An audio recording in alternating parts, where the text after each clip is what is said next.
Everyone, am I audible? Not you, online वाले.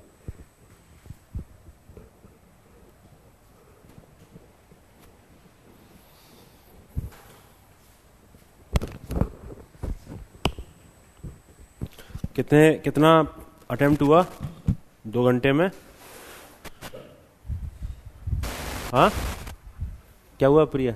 कितने attempt हुए? 5 मीन्स 100 मार्क्स. 100 मार्क्स के हिसाब से आप कितना करेंगे? 2 घंटे में अगर 100 मार्क्स करते हैं तो 3 घंटे में कितने मार्क्स करेंगे? कितना किया? 6. 2 घंटे में 120 नंबर करेंगे तो 3 घंटे में कितना करेंगे? बताइए.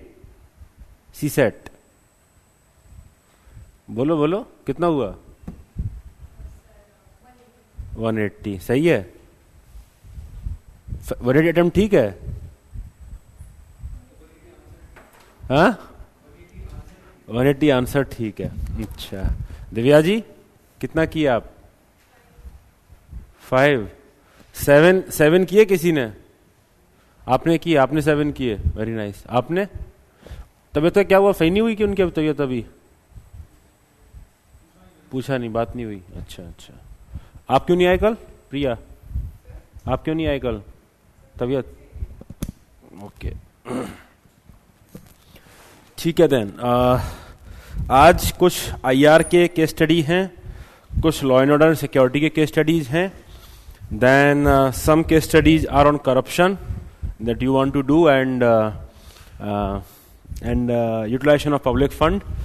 And then there are some case studies on basically public participation कैसे बढ़ाते हैं, whether it is voters, ठीक है, and crowd management, कोई real life situation को कैसे डील करना है.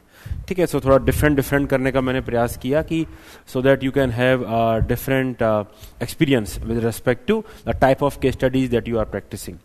जो आपके रिकॉर्डेड 2 सेशंस आपको मिलेंगे, उसमें आपको आईआर पे केस स्टडी और मिलेगी, एक कम्युनल राइट्स की मिलेगी, एक थ्योरेटिकल के स्टडीज कुछ उसमें है, सीबीआई रेलवे वाली भी तो मिलेंगी. ठीक है.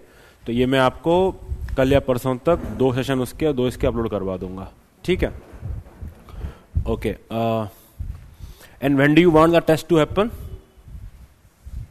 एथिक्स का टेस्ट मैं अपलोड करवा देता हूं, आप लोग लिख लीजिएगा, है ना. जैन तक का टाइम दे रखा है ना आप लोगों को, मेरे ख्याल से, जहां तक मुझे याद आ रहा है. आप लोग लिख लीजिएगा. Just give me a minute, मैं अपना ये पीपीटी खोल लेता हूँ. सबमिशन भी ऑनलाइन ही होना है. बिल्कुल सही बात. यहाँ पे आके एक दिन मैं अलोकेट करवा दूंगा, उस दिन आप दे सकते हैं. बार तो कैसे अलोकेट करवाऊंगा, आप बता दीजिए कौन से दिन आपको चाहिए. अगर मिलके को डिसाइड दे करेंगे तो उस दिन का अलोकेट करवा दूंगा. बाकी फिर 1-to-1 बात करके पता करिए कब फ्री है, फिर आप लिख सकते हैं.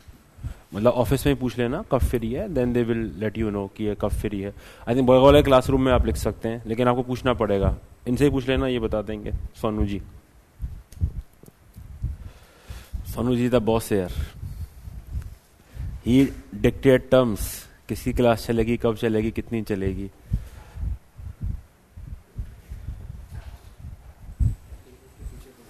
इसके पीछे मुझे खाली बंद करना है और वो शुरू करना है. ठीक है. आपने पेपर लिखा नहीं?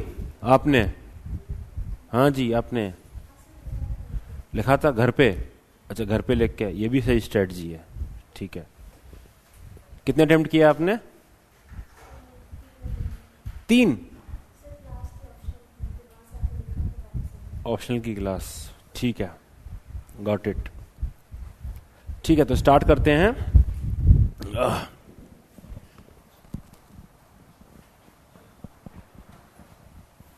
5 जनवरी की डेट इतना लेट कैसे आया? 5 जनवरी को अलॉकेट क्यों करवाना है आपको? केस स्टडी के थ्रू ही जो करप्शन वाला पार्ट था वो आज हम समझ लेंगे. ठीक है, जो आपका रह गया था थ्योरी में. तो let us start with our. पढ़ी भी नहीं होंगी ना फिर तो आपने केस स्टडी पूरी, जिन लोगों ने 4 अटेम्प्ट करी है. पढ़ ली? चलो एक बार में फिर भी कुछ सेकंड, ये नहीं पढ़ी हो तो 5 सेकंड में पढ़ लो जल्दी से. जिन लोगों ने पढ़ी नहीं है, I will give you some time, क्योंकि बिना पढ़े तो क्या ही समझ में आएगा। जल्दी से पढ़ लीजिए।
पढ़ लिया? डन। तो बताइए, अब ये जो क्वेश्चन है ये जेनरिक है कि what are the ethical issues involved in arm state. Generically आपसे पूछ रहे हैं what are the ethical issues with respect to arm state. इसके स्टडी के कॉन्टेक्स्ट में what are the ethical issues, कैसे कैसे सोचा आपने? Ethical issues in arm state, तो क्या क्या डायमेंशंस हैं? एक तो ये इंटरनेशनल आर्म्स ट्रेड है, ठीक है, डोमेस्टिक आर्म्स ट्रेड तो है नहीं। तो जो जो इंटरनेशनल प्रिंसिपल्स हमने आईआर के एथिक्स में पढ़े थे वो सब पिक्चर में आ जाएंगे, ठीक है। स्टेक होल्डर्स के टर्म्स में कौन कौन बढ़ जाएंगे? सोर्स कंट्री और डेस्टिनेशन कंट्री, ये तो मिनिमम बढ़ेंगे, ठीक है। वहां पे क्या इंपैक्ट होने वाला है इन वेपन्स का, और यहां पे क्या इंपैक्ट। देन इकोनॉमिक एंगल से डोमेस्टिकली क्या एंगल आ सकता है, वो भी एक इंपॉर्टेंट पार्ट इसका होगा, ठीक है। और बाकी जो एथिकल वाला कंपोनेंट है वो तो आएगा ही, ठीक है। तो at the face of it what are the different ethical issues जो आपको लगते हैं? जल्दी जल्दी, थोड़ा 8 की स्टडी अटेम्प्ट करनी है ना, तो जल्दी जल्दी पार्टिसिपेट करो जी। Very good, very good. कि आर्म्स का यूज किसके लिए होने वाला है, ये बहुत इंपॉर्टेंट। एक एथिकल इश्यू तो यही है कि आर्म्स का यूज किसके लिए होने वाला है, ठीक है। तो आई थिंक मैं एक एक करके मैं बताऊं कि मैं आपसे पहले पूछूं? आप बताइए। मैंने आपको ब्रॉड कैटेगराइजेशन दिया कि कैसे कैसे सोचना है। एक तो खुद की कंट्री के रिस्पेक्ट में सोचना है कि आर्म स्टेट से खुद को क्या फायदा होगा, ठीक है, वो क्या एथिकल इश्यूज हैं। आर्म स्टेट का इंपैक्ट दूसरी कंट्री में जहां जा रहा है, जहां इंपोर्ट हो रहा है, वहां पे क्या होगा। फिर ग्लोबल लेवल पे उसका क्या इंपैक्ट पड़ेगा, है ना, कौन कौन से प्रिंसिपल्स उसमें इन्वॉल्व हैं। तो इन ब्रॉडली 3-4 लेवल पर आपको सोचना है, ठीक है। सो अगर मैं बेयर मिनिमम से स्टार्ट करूं तो सबसे इंपॉर्टेंट बात यही है कि कोई भी देश अगर है तो उसका सॉवरेन राइट है कि वो खुद को डिफेंड करे, ठीक है। ये हमने यूएन के जो प्रिंसिपल्स पढ़े थे, बताया था ना, कोई फोटो था उसमें भी ये बात लिखी हुई थी कि सॉवरेन राइट है भाई, कोई भी अपनी कंट्री खुद को डिफेंड करना चाहेगी। और डिफेंड केवल तीर कमान से तो होगा नहीं, डिफेंड के लिए वेपन्स चाहिए होंगे, ठीक है। So as far as India's responsibility as a leader of global south is concerned, तो ये रिस्पॉन्सिबिलिटी और बढ़ जाती है। बिकॉज अगर हम कंट्री खुद को प्रोटेक्ट नहीं कर पाए या सिक्योरिटी का फील नहीं दे पाए तो अपने सॉवरेन जो फंक्शन है उनमें फेल हो रहे हैं बेसिकली, यस और नो। और अगर ये डिफेंस कैपेबिलिटीज ना हो तो आपको लगता नहीं है क्या कि मत्स्य राज टोटली आ जाएगा?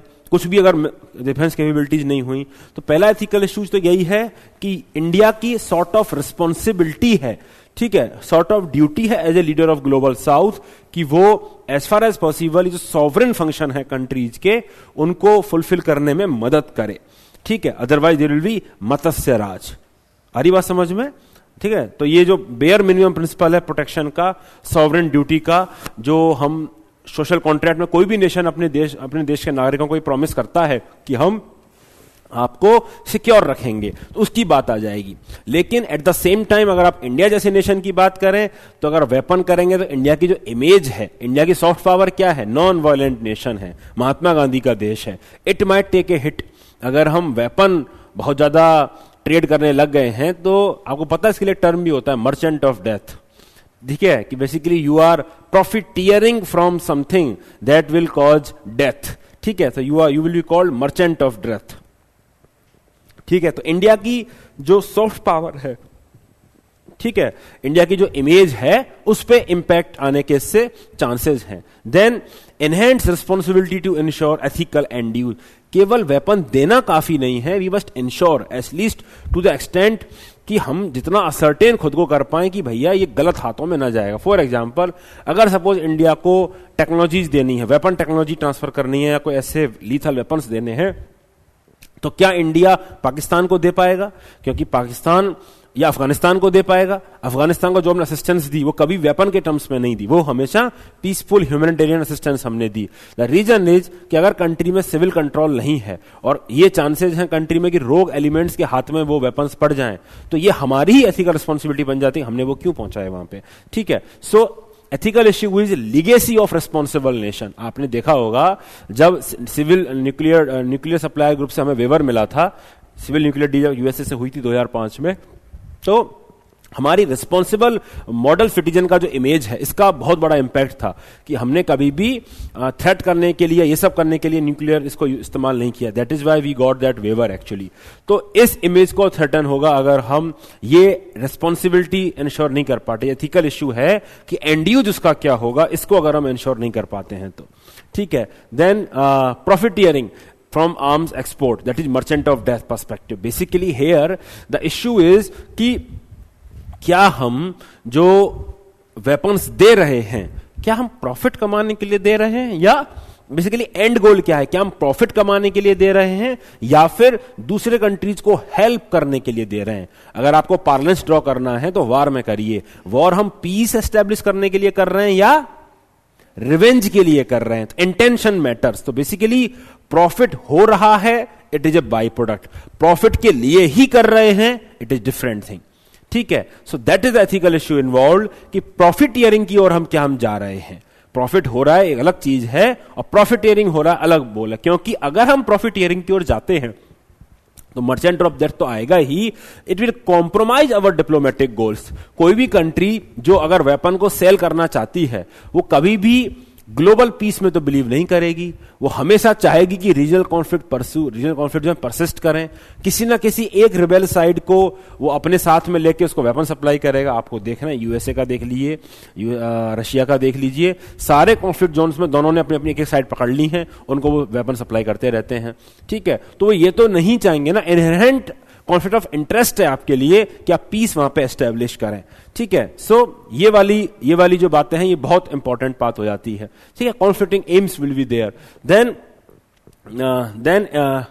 अगली बात यह है कि ये जो डिपेंडेंसी आप कई बार क्रिएट करते हैं नेशंस पर, जो आर्म्स आपसे एक्सपोर्ट कर रहे हैं, तो you will have some advantage, some disproportionate balance of power with respect to those relations. ठीक है, तो आप इसका क्या गलत इस्तेमाल करते हैं। ठीक है, आप इसको पॉलिटिकल पावर को, इन्फ्लुएंस को जो आप मिला है आर्म स्टेट की वजह से, आप इसका इस्तेमाल कैसे करते हैं, another ethical issue that must be clear. आपको ये समझ में नहीं आ रहा हो तो आप ऐसे देखिए कि जब कोल्ड वार हुआ था तो जब दोनों कैंप्स में नेशंस बट गए थे, did it not compromise the sovereignty of those Nations. तो वैसा ही यहां भी तो हो जाएगा। अगर इंडिया किसी कंट्री को लगातार, आप बहुत दिनों बाद आए भाई या पहली बार आए आप? हाँ, ऑनलाइन क्या नाम है आपका? अनमोल, पूरा नाम? अच्छा, ठीक है। So basically the point is कि आप इस पॉलिटिकल इन्फ्लुएंस को कैसे इस्तेमाल करते हैं, that is also very important. अब बात करते हैं, ये तो हो गया एक्सटर्नल एंड ग्लोबल स्टैंडर्ड्स के हिसाब से, क्या हमारी डोमेस्टिक लेवल पे भी कुछ रिस्पॉन्सिबिलिटीज हैं, क्या वहां भी कुछ एथिकल इश्यूज क्रिएट हो सकते हैं? आइए उनको देखते हैं। तो हमने देखा कि डोमेस्टिक इंडस्ट्री को इंसेंटिवाइज करना ताकि वो ग्लोबल मार्केट को कैप्चर कर सके, ये अनदर एथिकल इश्यू है कि कितना आप उसको इंसेंटिवाइज करेंगे, क्योंकि कहीं ना कहीं आप वेपन इंडस्ट्री को पैट्रोनेज करेंगे। ठीक है, तो उसको कितना पैट्रोनेज आप उस इंडस्ट्री को करोगे, ये एक एथिकल कंट्रीब्यूशन इसमें आएगा। फिर ये जो भी इंडस्ट्री है इसका कंट्रीब्यूशन इकोनॉमी में, फॉरेक्स में, टैक्स इन्फ्लेशन में होगा।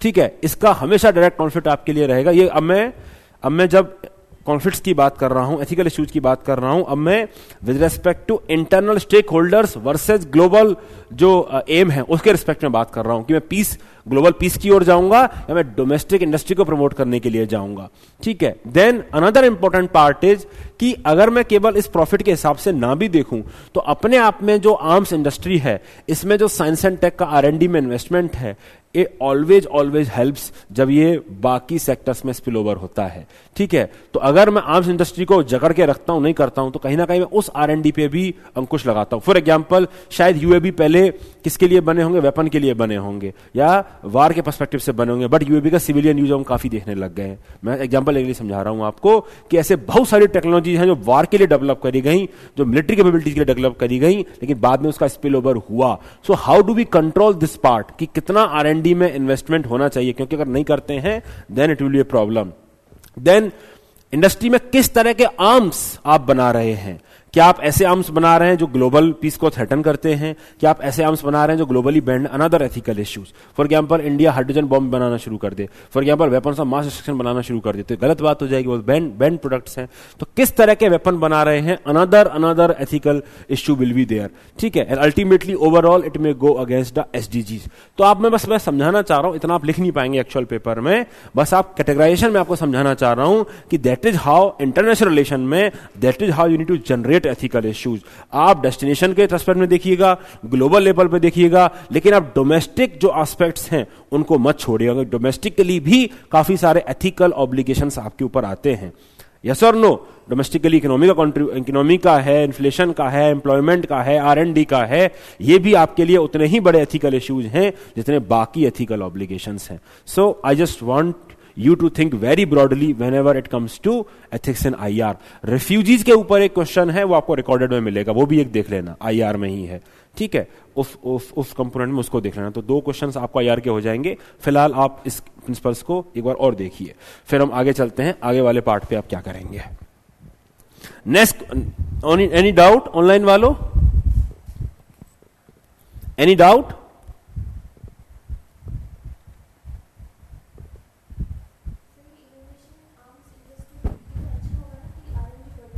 हाँ, लेकिन अगर आप कंट्रोल करके रखेंगे आर्म्स इंडस्ट्री को, आर्म्स ट्रेड को प्रमोट, R&D आप क्यों करेंगे अगर आप उसके लिए जा ही नहीं रहे हैं, ट्रेड के लिए जा नहीं रहे हैं? तो आर्म्स ट्रेड का एथिकल इश्यू ये भी है कि कितना आर्म्स इंडस्ट्री को प्रमोट करना है।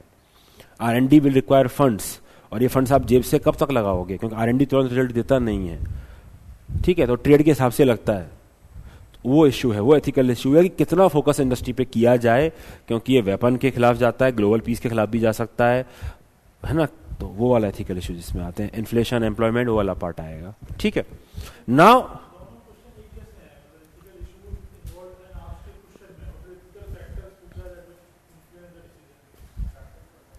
फैक्टर्स अलग चीज है, मैं बता रहा हूं, अगले पार्ट पे आ रहा हूं, ठीक है।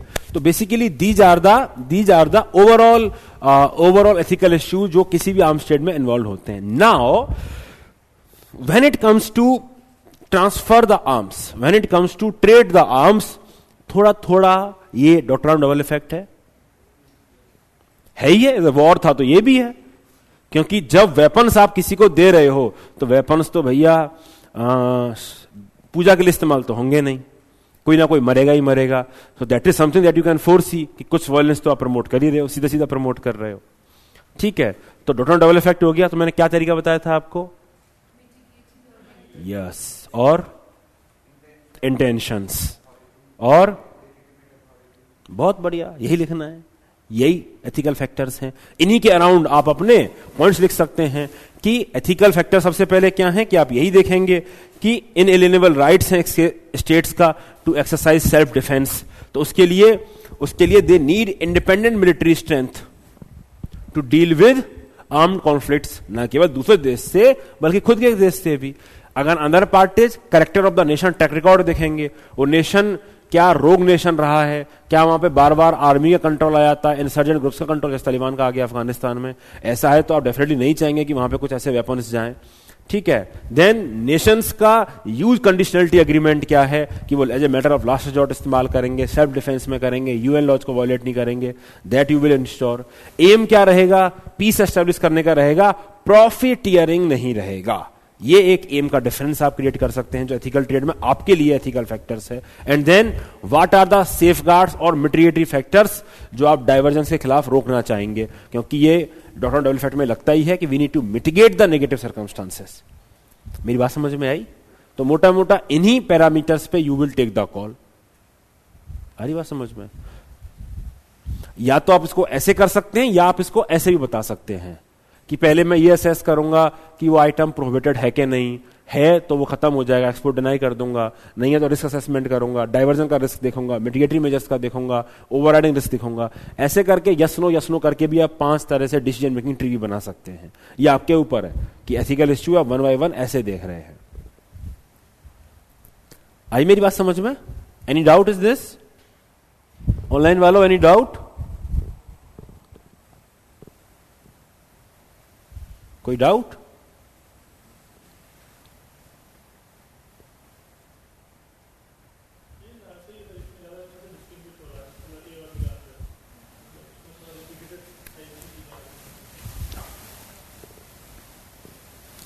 ठीक है, आगे चलें। So either way you can go ahead and distinguish your answer. The idea is always to mitigate the risk to ensure कि डाइवर्जन ना हो, क्योंकि वो एक बहुत इंपॉर्टेंट एथिकल फैक्टर है। कितने लोगों ने इस पार्ट को एड्रेस किया अपने आंसर में? डाइवर्जन एंड मिटिगेशन वाला पार्ट, डाइवर्जन वाला देखा किया? कौन से वर्ड यूज किए? Non state actors. क्या क्या के द्वारा? धीरे धीरे भाई। और पर्पज के लिए, वेरी गुड। ऑब्लिगेशन होगा, very good. And use conditionality आप बोल सकते हैं। आगे बात समझ में? यस, आगे चलें। This is the next case study. पढ़ लो भाई जिन लोगों ने नहीं पढ़ी है।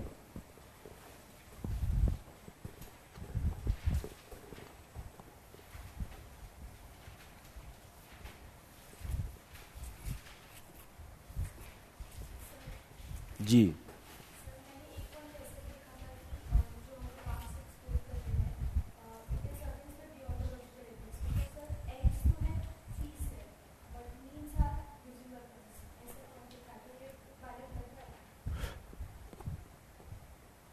क्योंकि नेशंस का खुद को राइट तो हमेशा है ना प्रोटेक्ट करने का। नेशंस, ये डियोंटोलॉजी का पर्सपेक्टिव हमेशा है कि states are the legitimate authority to use violence, and how will they inflict violence? ये लाइन समझ में आ रही है? States are only states are legitimate authority to use violence. ये समझ में आती है लाइन? क्या मतलब है इसका?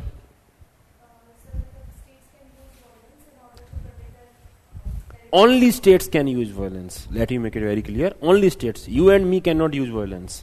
आप और मैं, हम में आप में झगड़ा हो जाए तो आप मुझे गोली थोड़ा मार दोगे। आपने मुझे गोली मार दी तो आप जेल जाओगे, इवन तो मैंने कितना ही बड़ा अपराध कर रखा हो, है ना? आ रही बात समझ में? यू एंड मी ये नहीं कर सकते, लेकिन आप पुलिस होते देन यू हैव, अब ऐसा नहीं है किसी बात पे, लेकिन अगर मैं थ्रेट हूं सोसाइटी के लिए देन यू कैन एलिमिनेट मी। ठीक है, तो अब इस प्रिंसिपल के बिना कोई भी सोसाइटी फंक्शन नहीं कर सकती। अगर मैं स्टेट का ये लेजिटिमेट फंक्शन हटा दूं तो स्टेट विल नॉट सर्वाइव। ये कैटेगोरिकल इंपेरेटिव है, इसमें कोई दो राय नहीं है। क्या हम ऐसा सोसाइटी एक्सपेक्ट कर सकते हैं कि जिसमें स्टेट, क्योंकि कोई भी सोसाइटी में miscreants will always be there. अगर मिसक्रिएंट्स को यही पता चल जाए कि हमारे ऊपर वेपन यूज ही नहीं होगा तो वो क्या करेंगे?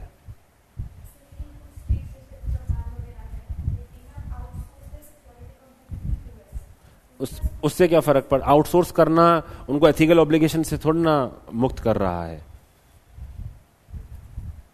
आप बोले कि सर मैं तो आप संग में बॉडीगार्ड लेके चले, बोला सर मैं तो वायलेंस नहीं करूंगी पर बॉडीगार्ड से लोगों से पिटवाऊंगी, तो ये तो आप ही के ऊपर आएगा ना। बॉडीगार्ड तो बस इंस्ट्रूमेंट है, फंक्शन कर रहा है आपके कहने पे, पैसा तो आप ही दे रहे हो उसको, आप ही कहने पे कर रहा है सब। एनवायरमेंटल एथिक्स आ जाएगा, very good. Pacifism, yes, very good application आ जाएगा। Environmental ethics will come into the picture. आगे चलें। पढ़ लिया ये केस स्टडी? पढ़ा कि नहीं पढ़ा? Matters of self defence can't be use violence. अब ये ग्रे एरियाज हैं, हम यहां क्यों घुस रहे हैं? ये कोई यूनिवर्सल लॉ थोड़े ना है, ठीक है? मैं अब इन जेनरिक टर्म्स में बात कर रहा हूं।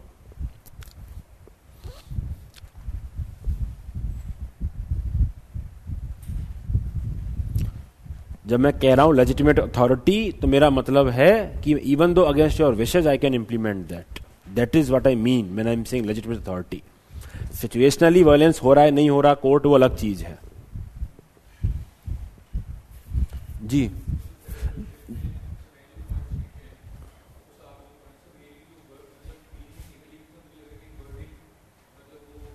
आपकी आवाज आ नहीं रही है यार। हाँ बोलो।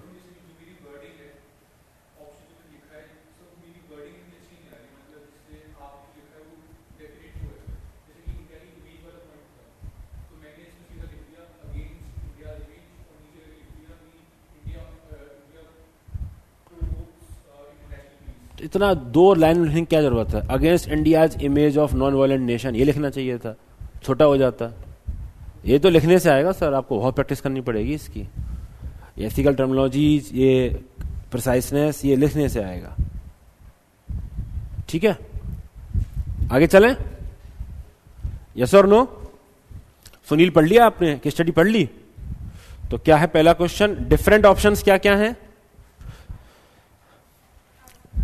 डिफरेंट ऑप्शंस तो बहुत आसान है, कर दिया होगा जनरेट, इवेल्युएट भी कर दिया होगा, ठीक है? अब डिस्कस करते हैं एक्चुअल में ये क्या करेंगे, उसको डिस्कस करते हैं, ठीक है? एक्चुअल में सुनील को क्या करना है, तो कौन कौन सी प्रॉब्लम सुनील को एड्रेस करनी है?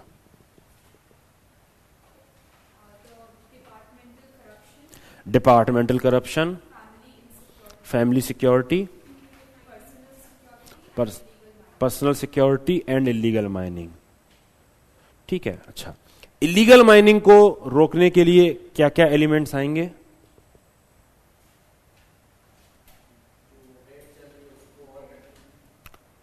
Basically supply chain of whole mining वाला पार्ट, देन पर्सनल के रिस्पेक्ट से department, and then another important part will be locals, क्योंकि लोकल जब तक सपोर्ट नहीं करते हैं, लोकल अगर वो रहते हैं, तब तक ये चीजें इतनी रैम्पेंटली नहीं होती हैं, because they are also dependent on that part, ठीक है? So broadly in broad categorisation में हम अपने मेजर्स को डिवाइड कर सकते हैं। आ रही बात समझ में कि इलीगल माइनिंग रोकने के लिए क्या करेंगे, सेफ्टी के लिए क्या करेंगे, और लोकल्स को अपने साइड लेने के लिए क्या करेंगे, ठीक है? ब्रॉडली ये दो तीन कंपोनेंट में डिवाइड कर सकते हैं। I want you to understand जब भी आपको कोर्स ऑफ एक्शन लिखें, कोई डिसीजन मेकिंग करें, मल्टी प्रोजेक्ट अप्रोच, तो ऐसे कैटेगराइजेशन में पहले सोचें, then you go into detail. क्योंकि अगर आप डिटेल में पहले चले गए ना, तो आपसे कैटेगरीज नहीं बनेंगी, आपका माइंड सोच ही नहीं पाएगा कैटेगरीज। तो बस उसमें एंटर करने से पहले, सॉल्यूशन में एंटर करने से पहले जस्ट 15-20 सेकंड का पॉज लेके बस कीवर्ड लिख लें, कौन कौन सी प्रॉब्लम को आप एड्रेस करने वाले हो नीचे के कोर्स ऑफ सॉल्यूशन में। That will allow you to have more number of dimension और a semblance of multi project approach, कि आप ये भी टैकल कर रहे हैं, ये भी टैकल कर रहे हैं, ये भी टैकल कर रहे हैं। आ रही बात समझ में? तो इस केस में आइए देखते हैं क्या क्या टैकल कर रहे हैं अपन। सप्लाई चेन को टैकल कर रहे हैं एक, ठीक है? सप्लाई चेन को टैकल करने के लिए क्या करेंगे भाई, कि हम एंट्री एग्जिट चेक पॉइंट्स को पूरा नाकेबंदी करेंगे। यस और no? Entry exit check points का नाकेबंदी करेंगे। मॉनिटरिंग ऑफ एंड यूज, की जो सैंड माइंस लीगली जो आ रही है, या सैंड माइनिंग का यूज कहां होता है, लेट्स सपोज सीमेंट बनाने में होता है, ठीक है? और सपोज किसी एरिया का सीमेंट का प्रोडक्शन बहुत ज्यादा बढ़ रहा है अचानक से, ठीक है? और रॉ मटेरियल जो है वो उतना ज्यादा गवर्नमेंट सैंक्शन नहीं करता उस पार्ट पे, तो ये बहुत क्लियर है ना कि इलीगल तरीके से सैंड माइनिंग करके ये रॉ मटेरियल का इनपुट कर रहा है। ये बात समझ में आ रही है? चलो ये नहीं आ रही, ऐसे समझो इसको। मुझे मेरे इलाके में देखना है कि गलत तरीके से दूध बन रहा है कि नहीं बन रहा है, ठीक है? या पनीर गलत बन रहा है कि नहीं बन रहा है, तो मैं खपत देख लूंगा बस कि मेरी एरिया में कितनी खपत है पनीर की, और मैं ये देख लूंगा कि मेरी एरिया में पनीर बनाने की कैपेसिटी कितनी है, ठीक है? अगर इसमें गांव साइड की बात करूं तो मुझे पता पड़ जाएगा कि भैया खपत तो है 100 टन की और बन रहा है 10 टन, तो 90 टन कहां से आ रहा है? क्या 90 टन का ट्रेड का रिकॉर्ड है मेरे पास? क्योंकि जो प्रॉपर चैनल से ट्रेड होगी उसमें तो सेफ्टी मेजर्स इंक्लूड होंगे, जो फर्जी ट्रेड होती है उसी में ये नकली नकली मिठाइयां और नकली पनीर जाता है, ठीक है। तो वैसा ही चीज है कि मैं इसका जो एंड यूज है सेंड्स का, ये मैं जनरल टैक्टिक बता रहा हूं आपको कि इसका जो एंड यूज है उसको मॉनिटर करें आप, एक टैक्टिस होती है। तो एंड यूज को मॉनिटर करने से यू कैन डिसाइफर कि रॉ मटेरियल का रिक्वायरमेंट एक्चुअल में कितना होगा और कितना आ रहा है, ठीक है। And then how you should take action against जो रिस्पॉन्सिबल हैं। तो पहला तो लोड है लैंड रेवेन्यू का, जो लैंड रेवेन्यू जो आप फोरगोन कर रहे हो, तो उस पर आप कैसे फाइनेंसिंग करोगे। एफआईआर किन के खिलाफ लो, जो मोटर व्हीकल इस्तेमाल हो रहे हैं इलीगल सैंड माइनिंग में, उनके खिलाफ आप क्या एक्शन लोगे, ठीक है। इनकम टैक्स एक्ट के तहत आप क्या एक्शन लेंगे, जो अनऑथराइज्ड अकाउंटिंग जो करके बैठे, जो पैसा कमा के बैठे, उनके खिलाफ क्या करेंगे। हैबिचुअल ऑफेंडर्स के खिलाफ आप कैसे एक्शन लेने वाले हैं, ठीक है। तो बेसिकली अब इतना लिखने की जरूरत नहीं है, बट अगर आप 2-3 लॉ भी अगर आप लिख पाए, ठीक है, इनकम टैक्स तो आप आगे हर किसी में भी लिख देना, बहुत जगह लग जाएगा आपको। तो ये बताएगा कि किस लीगल अप्रोच के संग आप जा रहे हैं इन टर्म्स ऑफ इंप्लीमेंटेशन, ठीक है। कि आप रेवेन्यू बचाने जा रहे हैं, आप इनकम टैक्स अप्रोच से जा रहे हैं, आप अकाउंटिंग अप्रोच से जा रहे हैं, कैसे कैसे आप देख रहे हैं। लेकिन इन सब में एक इंपॉर्टेंट लूपहोल होता है डिस्क्रिशन का, क्योंकि ये लॉ अभी भी है लेकिन ये सही से इंप्लीमेंट नहीं हो रहे हैं। उसके लिए क्या करेंगे, उसके लिए you will reduce the discretion. तो एक अच्छी केस स्टडी है कि महाराष्ट्र में सोलापुर डिस्ट्रिक्ट में, वैसे तो जो लैंड रेवेन्यू कोड है वो बोलता है कि अप टू 3 टाइम्स आप फाइन लगा सकते हैं। तो अप टू 3 टाइम्स में ही करप्शन हो जाता है, क्योंकि जो पटवारी है वो बोलेगा मैं फाइन तुम कितना लगा दूंगा, 0.5 लगा दूंगा, बचा 1.5 गुना जो है वो मेरी जेब में दे दो, तो आपका फाइन भी कम हो गया। तो उन्होंने कहा डिस्कशन को खत्म करो, अब now they will impose 3 times fine only. So basically how you can reduce the discretion to ensure better implementation of various laws. इस तरह की बात आप कर सकते हैं, इस तरह का एक केस स्टडी आप सजेस्ट भी कर सकते हैं, मैंने आपको एक दे दिया, इसको आप आगे यूज भी कर लेना। Then that is how you can fix accountability on the guilty officers also. Another important part is how you will gather the local support. तो लोकल सपोर्ट में ये आर्गुमेंट्स इंपॉर्टेंट हैं कि भाई कि अगर माइनिंग हो रही है तो वहां पे डिस्ट्रिक्ट मिनरल फंड होगा, तो पहले तो आप ये इंश्योर कराएं कि वो उसका यूज सही से हो रहा हो, क्योंकि अगर ट्राइबल वेलफेयर में उसका पैसा जा रहा होगा, ठीक है, जो लीगल सैंड माइनिंग के थ्रू ही जाएगा, अगर लीगल माइनिंग वहां पे होगी तभी तो डीएमएफ फंड में पैसा होगा। तो उनको बताएंगे अगर आपके इलीगल काफी ज्यादा है तो आप ही का डेवलपमेंट नहीं हो रहा है, ठीक है, क्योंकि जो ऑलरेडी डीएमएफ फंड्स है उसका इस्तेमाल हम ऐसे कर रहे हैं, अगर इसमें और फंड आएगा तो हम आपका ऐसे इस्तेमाल करेंगे। देन आप ये बताइए कि इलीगल माइनिंग से कैसे ट्राइबल वेलफेयर के जो रिसोर्स हैं वो आपके कम हो जाएंगे, और अल्टरनेटिव एम्प्लॉयमेंट आप क्या जनरेट कर सकते हैं, क्योंकि तभी नहीं तो ये लोग क्या करेंगे, ये इलीगल जो सैंड माइनिंग हो रही है इसमें लोग कौन इन्वॉल्व होते हैं, लोकल लोग ही तो होते हैं। लोकल लोग, कोई ट्रक चला रहा होगा, कोई मुखबरी कर रहा होगा, कोई कुछ कर रहा होगा, ये whole supply chain from local people only, उनके घर में पैसा जाता है, ठीक है। अरे मेरी बात समझ में, तो उनको जब तक आप अल्टरनेटिव नहीं देंगे तब तक वो आपकी साइड में नहीं आएंगे। ये मेरे यहाँ पे भी होता है, मेरे यहाँ अरावली है ना, सुना ही होगा अरावली का नाम। तो अरावली में इलीगल पत्थर मेरे यहाँ बहुत ज्यादा फोड़ा जाता है, तो उसमें जो भी लोग पत्थर फोड़ने जाते हैं, जो भी क्रशर पे काम करता है, जो भी ट्रक में, अब तो बैन हो गया, बहुत दिनों से बंद है, बट जब वो तो सब गांव के ही लोग जाते थे, यहीं के लोग जाते थे। तो जब तक आप उनको, वो तो चाहते थे चले, वो तो चाहते थे चले, भाई घर में पैसा कैसे आएगा, तो जब तक आप उनको अपनी साइड नहीं करेंगे, अपनी साइड करने के लिए आप उनको अल्टरनेटिव देना ही पड़ेगा, either in terms of employment, in terms of other economic opportunities, और the benefit of the development that is happening in their area, जो डीएमएफ के हिसाब से होना चाहिए। So that is how you will gather their support. अरे मेरी बात समझ में, that is very important. Then अब बात आती है कि सिक्योरिटी कैसे बढ़ाएंगे। Third important component was security. तो सिक्योरिटी कैसे बढ़ाएंगे, तो सिक्योरिटी के लिए घर पे आप security camera, CCTV, locks etcetera install करा सकते हैं, घर वालों की ट्रेनिंग करवा सकते हैं कि वो खुद के वेयर अबाउट्स के बारे में रिवील ना करें बहुत जगहों पे, ठीक है, ये सब मेजर्स हैं। कॉन्फिडेंशियलिटी मेंटेन करें, अपनी पर्सनल इंफॉर्मेशन शेयर ना करें स्ट्रेंजर्स के संग, कोई भी सस्पिशियस एक्टिविटी है उसको रिपोर्ट करें, additional police protection you can seek, ठीक है। Psychological support, psychological counselling also you can provide, क्योंकि they are under immense mental turmoil, लिखा हुआ था ना इसमें, कहीं तो है, एगोनी, मेंटल टॉर्चर, स्ट्रेस, तो इसके लिए काउंसलिंग वगैरह आप कराएं ताकि वो बेहतर कोप अप कर पाएं। So basically the answer should be in perspective कि एक्चुअल में रोकने के लिए क्या करोगे, लोकल के सपोर्ट को रोकने के लिए क्या करोगे, और परिवार वालों के लिए खुद के लिए क्या करोगे। आ रही बात समझ में।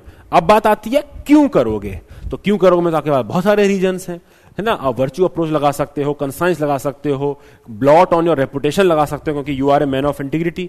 स्टार्टिंग में बोला गया कि आपकी एक प्रोफाइल है, कि डिफेंसिव असाइनमेंट और ऑनरस डिफिकल्ट जॉब्स में आप इन्वॉल्व रहते हैं, ये आपकी प्रोफाइल है, ठीक है। तो ये वाला पार्ट आपको पिक्चर में आ जाएगा।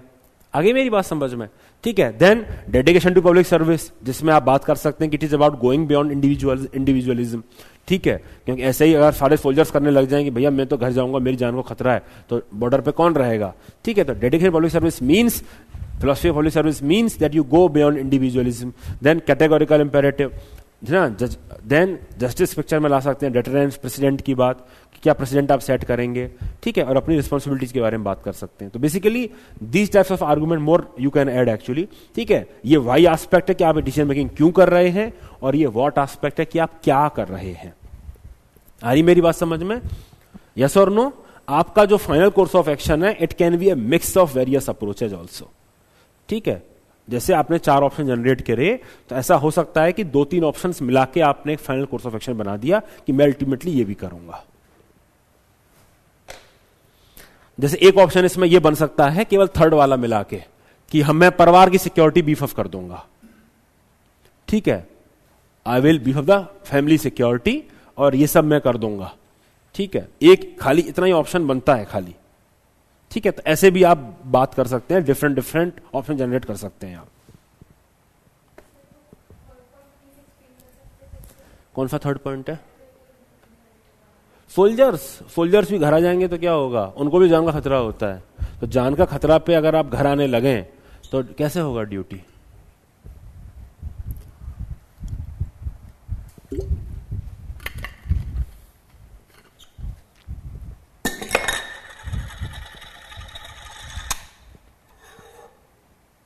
आगे बात समझ में, कोई डाउट?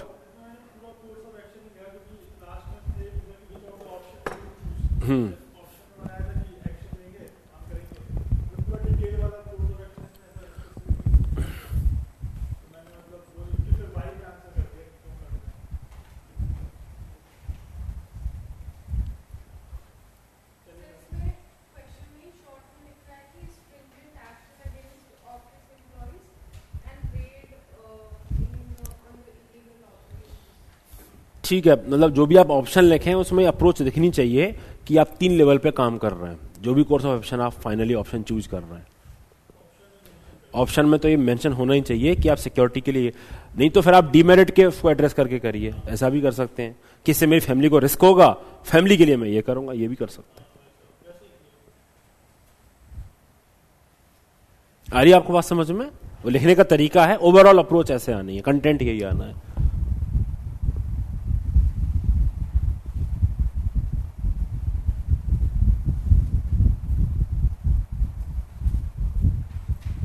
ठीक है, क्या पूछ रहे हैं? हाँ, one option as course of action और सेपरेटली, अगर सेम ही है तो आप कर सकते हैं उस ऑप्शन को एंड कोर्स ऑफ एक्शन भी लिख सकते हैं, this will be chosen course of action. और अगर एक कॉम्बिनेशन है या कोई डिफरेंट कोर्स ऑफ एक्शन उसको अलग से लिख सकते हैं। ये आपके ऊपर है कि अल्टीमेटली कैसे निकल के आ रहा है आपका फाइनल आंसर। जनरली आपका जो फाइनल कोर्स ऑफ एक्शन होगा वो एक बहुत बड़ा होगा, तो इसलिए वो अलग हो ही जाता है। आ रही बात समझ में? क्योंकि अगर कोर्स ऑफ एक्शन खाली यही है कि मैं माफिया पे काम करता ही रहूंगा, तो उसका डीमेरिट आप लिखोगे कि फैमिली का सिक्योरिटी नहीं होगा, ब्ला ब्ला, तो उसको फिर एड्रेस करने के लिए तो ऑप्शन में तो जगह बचेगी नहीं, तो उसको सेपरेटली आपको लिखना ही पड़ेगा। वाई से पहले कर सकते हैं, कोर्स ऑफ एक्शन में बता सकते हैं कि मैं ये कर रहा हूं, इसको इफेक्टिव, मैं इसी को लिखने का दूसरा तरीका बता रहा हूं आपको कि that is what I am going to do to make it more effective. I need this local support, and इसका एक important demerit है, my family safety might be compromised. To ensure my responsibility fulfilled, for that I am doing this. So that can be the broad flow of your action. अगर आप एक option के संग भी जा रहे हैं कि मैं तो एक्शन लूंगा खाली बस, तो उसमें that is how you can include and further elaborate on that part. मतलब ऑप्शन खाली वही बना दीजिए कि मैं एक्शन लूंगा, लेकिन जब उसको लास्ट वाले पार्ट में लिख रहे हैं कि क्या कर रहे हैं, क्यों कर रहे हैं, उसमें आप ये बता सकते हैं कि मैं खाली यही नहीं करूंगा और भी कुछ करूंगा, ये मैं कह रहा हूं। आई बात समझ में?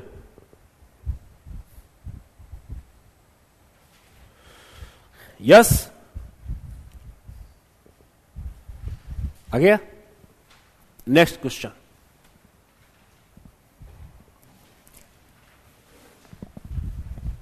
Next question. Any doubt online वालों?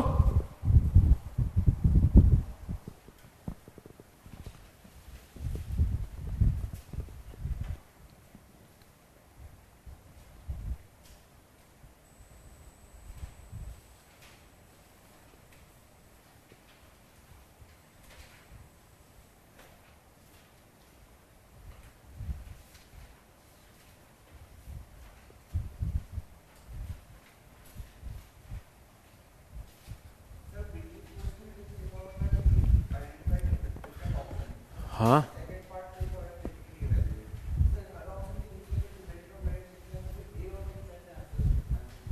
समझा नहीं मैं, दोबारा बोलिए।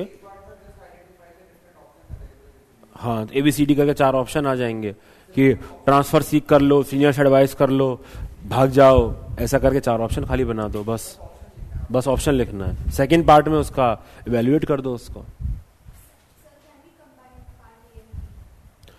कॉम्बिनेशन थोड़ा डाइसी है, मतलब आप करके आएंगे यूपीएससी कैसे, अब until you are very there possibility of time, ठीक है, शॉर्टकट मत लीजिएगा, ठीक है, पॉसिबिलिटी ऑफ टाइम में तो कर दीजिए, फिर लिख दीजिए साफ साफ 1 और 2 का आंसर आप साथ साथ कर रहे हैं, options available and the critical evaluation, ऐसे करके लिख सकते हैं आप। एक एक लाइन ही तो ऐड होगी, वैसे ऑप्शन बहुत डिटेल में मत बताइएगा स्टार्टिंग में। हाँ, तो फिर ऐसे मर्ज कर दीजिए, फिर क्या करेंगे, हाँ फिर क्या करेंगे, लेकिन ऑप्शन जनरेट करना, 2 ऑप्शन मत करना, खाली 3 से 4 ऑप्शन करना। आगे चलें, आगे चलें। So very very good case study, एकदम theoretical, not a case study actually, PYQ है ये भी। सो तीनों जो पूछा गया है पढ़ लिया, पढ़ना है अभी, पढ़ा हुआ है सबका, पढ़ा हुआ है, ठीक है। तो ये तीनों जो क्वेश्चंस हैं बेसिकली, तीनों कैसे डिफरेंट हैं एक दूसरे से, ये समझा दीजिए। ये समझ में आएगा तो आंसर भी लिख देंगे हम लोग। कौन बताएगा? How is 1 and 2 and 3 are different?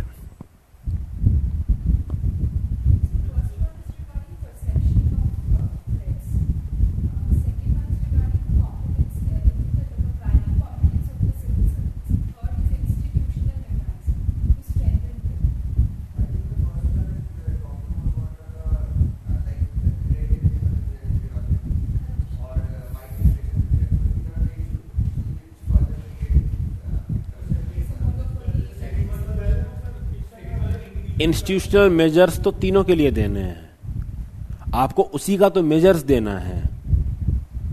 Question is that you need to suggest institutional measure to ensure these 3 things are happening.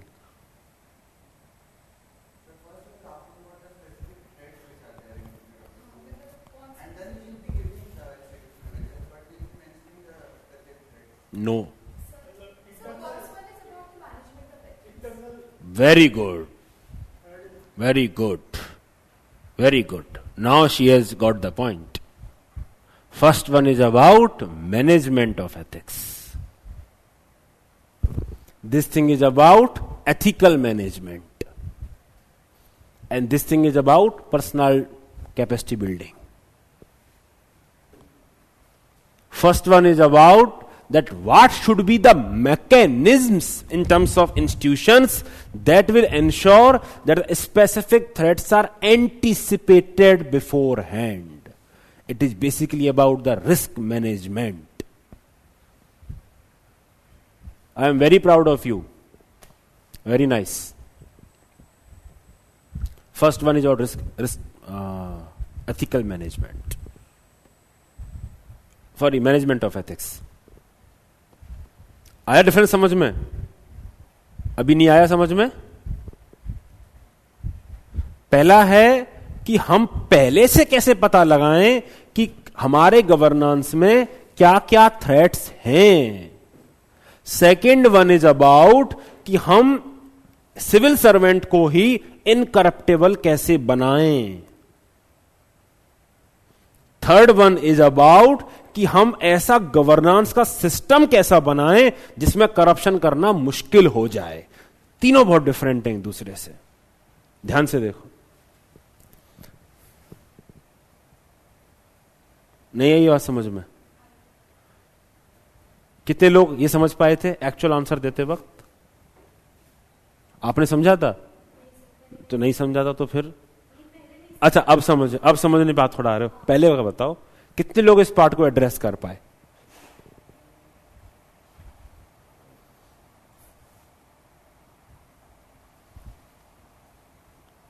No, बिल्कुल नहीं है अक्षत। What existing mechanisms are there which threatens ethical standards and integrity? No, first question is not about that. First question is about anticipating the threats to ethical standards. चलो मैं example देने के लिए समझाता हूं। हम सबको पता है कि टेंडर जो प्रोसेस है, ठीक है, वहां पे करप्शन होने के चांसेस बहुत ज्यादा होते हैं। अब मुझे कैसे पता चला, हाउ कम आई हैव, मुझे कैसे पता चला कि टेंडर में, tender process is more vulnerable to corruption? Because that is what anticipation of threat to governance process. क्या टेंडर में, रिक्रूटमेंट में करप्शन के चांसेस ज्यादा हैं? अब ये मुझे जो बता रहा है, यही इंस्टीट्यूशनल मैकेनिज्म्स आपको डेवलप करनी है। ये है पहला part.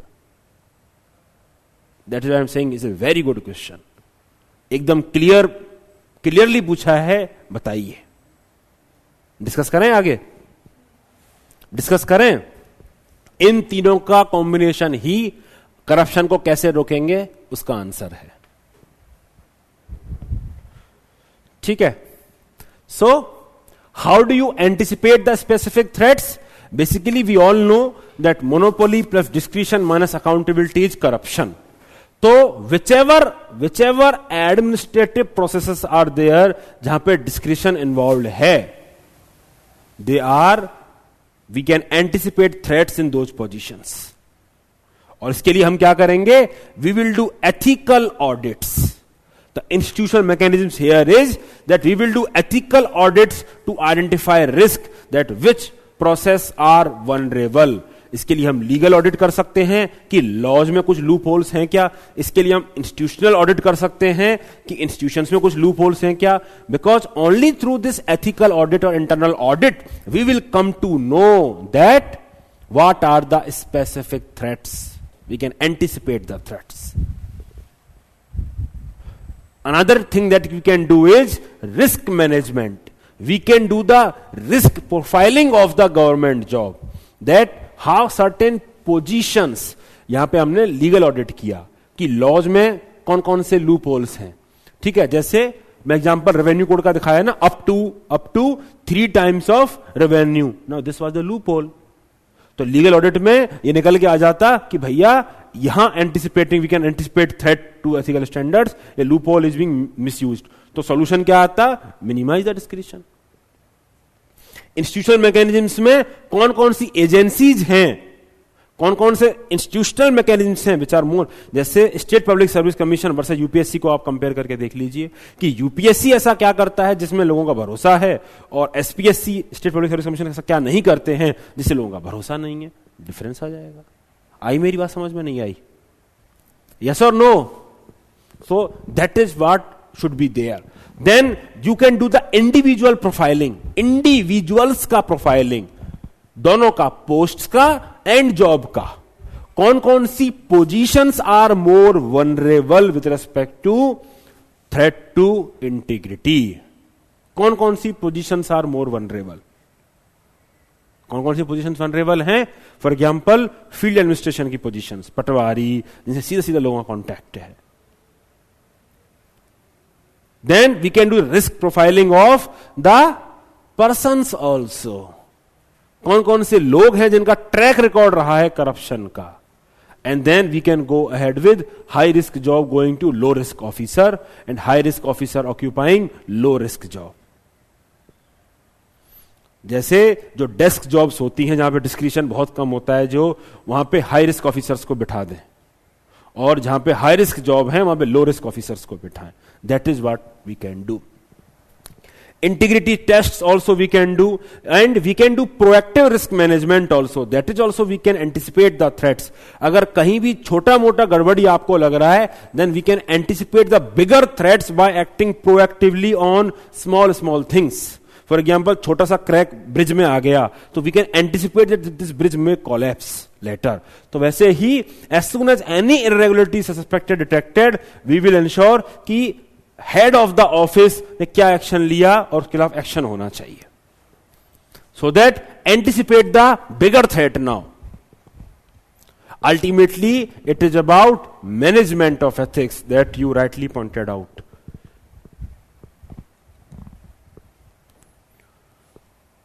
Management of ethics basically जैसे सेकेंड एआरसी कमीशन आपने नियुक्त किया, उसने बताया कि पुलिस एडमिनिस्ट्रेशन में क्या रिफॉर्म होने चाहिए, because in what positions this threat and they anticipated threats in various positions कि पुलिस में ये कर देना चाहिए, सिविल सर्विस में ये कर देना चाहिए. तो बेसिकली कोई एक नॉलेज कमीशन बैठा जिसका एक काम था, जिसने एंटिसिपेट किया थ्रेट्स को एट डिफरेंट पोजीशंस. समझ में आ रहा है आपको? अब ऐसे हेलू से बैठे हो एकदम. हेलू समझते हो? हेलू नहीं समझते हो? खड़गपुर का लैंग्वेज है. आप समझते हो? हंस रहे हो इसलिए पूछ रहा हूं. आ रही मेरी बात समझ में? And that is how this question is different. ये सेकेंड ईआरसी का पॉइंट समझ में आया कि हमने भाई कमीशन बिठाया, हमने बोला कि भाई ये हमारा तरीका है काम करने का, हमें बताओ हमको कौन कौन से थ्रेट से वल्नरेबिलिटी है. तो उसने एंटिसिपेट किए सारे थ्रेट, उसने सारी प्रोसेस को एनालाइज किया. बेसिकली ये सब काम उसने किया, खुद से किया. इंस्टीट्यूशनल मैकेनिज्म क्या हुई? ये नॉलेज कमीशंस हुए. समझ में आया ऑनलाइन वालों? काफी इंपॉर्टेंट है ये, इसलिए पूछ रहा हूं. समझ में आया? यस और नो? अरे रिप्लाई कर दो, रिप्लाई कर दीजिए.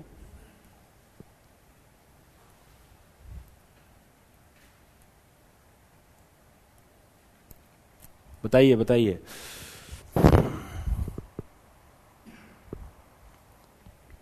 चलो प्रिया जी का रिप्लाई आ गया. ऑनलाइन प्रिया जी का रिप्लाई आ गया. ठीक है. Next question is that developing those processes and practices which promote ethical values. So this is about the administrative reforms कि हम कंपटीशन को प्रमोट करें, मोनोपोली ना रखें, ट्रांजैक्शंस को सिंप्लीफाई करें जैसे सिंगल विंडो क्लियरेंस हो, ट्रांसपेरेंसी को प्रमोट करें जैसे आरटीआई या सुमोटो डिस्क्लोजर वाली जो बात होती है, डिस्कशन को कम करें जैसे डिसीजन अकेले ना लें, कमेटी बेस्ड डिसीजन मेकिंग हो ताकि बाकी लोग भी पार्टिसिपेट करें, सुपरविजन में